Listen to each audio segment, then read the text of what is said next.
சிசுவையும் முட்டைக்குள் இருக்கும் குஞ்சையும் படைத்தார் அல்லவா? அப்படியாக இருக்கும்போது மரம் செடி கொடி பயிர் புல் பூண்டு இலை தாவரங்களோடு ஆடு மாடு கன்று காளைகளோடு ஓர் அறிவு முதல் 6 அறிவு உடைய மாநில மனுக்களை படைத்தார்.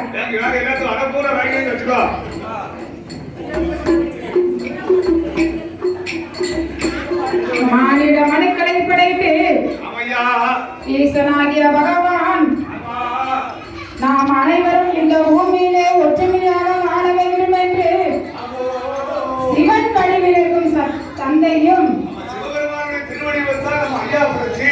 சிவசக்தி வடிவில் இருக்கும் தந்தையும்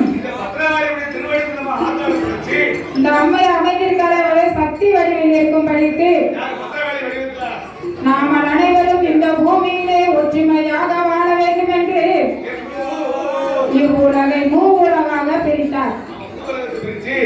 அதலை சுடலை ஆதி பாதாளம். அதலை என்றாலே ஆகாய லோகம், சுடலை என்றால் மத்திய லோகம், நாம் வாழக்கூடிய உலகம்.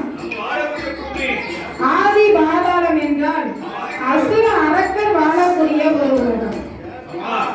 அப்படிப்பட்ட பாதாள உலகத்திலே யார் வாழ்ந்து வருகிறார்கள் தெரியுமா?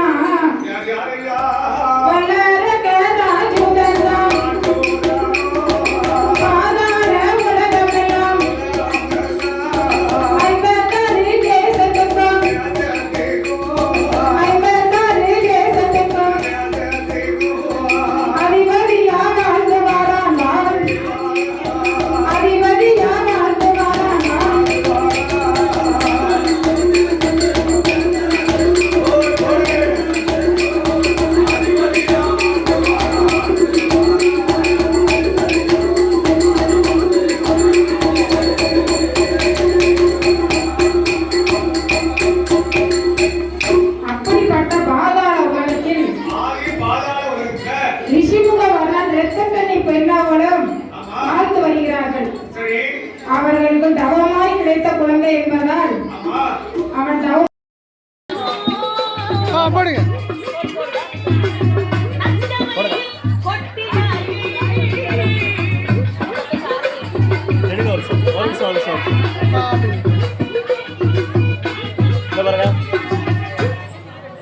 அந்த அரச சபையில் என்னை பிரித்த அந்த நாவை இந்த லோகமே சிரிக்கும் நிலையில் உருவாக்க வேண்டுமாம். அதற்குத்தான் யோசனையாக உன்னை பார்க்க வந்தேன். என் மருமகனே துரியோதனா, உன்னை பார்த்து பாஞ்சாலி சிரித்தாள் என்று நீ உயிரோடு வந்திருக்கிற. ஆமா, என்ன மட்டும் அவ பார்த்து சிரிச்சிருந்தா நேரம் வரைக்கும் உயிரையே நான் வச்சிருக்க மாட்டேன். வா போகலாம், வா அப்பா இடத்தில் போவோம். நம் தந்தை இடத்தில் குறைகளை சொல்லி பாண்டவர்களை என்ன சதி வகுக்க வேண்டுமோ அதை செய்வோம். வா போவோம் என்று துரியோதனனும் அந்த சகுனியும் சேர்ந்து திருதராஷ்டிரனை பார்க்க வேண்டும் என்று வருகின்றார். திருதராஷ்டிரன் பிறவியிலேயே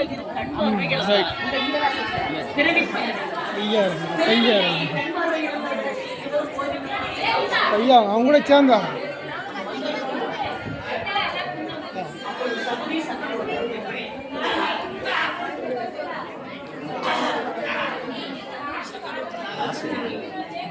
என்ன தெரியுமா?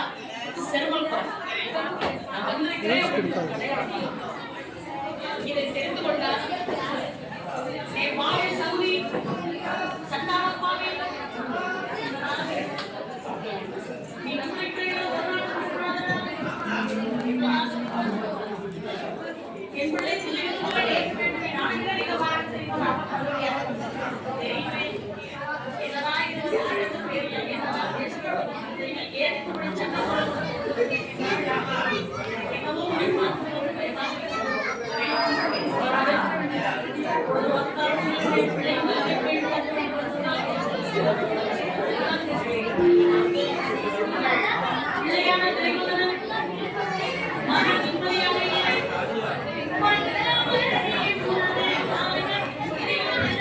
சேர்ந்து இல்லைங்க போட்டோ சேர்ந்து இல்லைங்க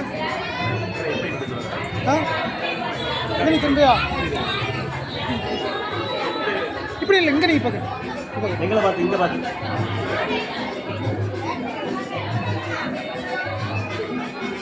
சுகாதா அப்படி வரலாம் அம்மா இருக்கா அந்த பக்கம் போகுது. தப்பி இங்கோடி வா இங்கே சரி சரி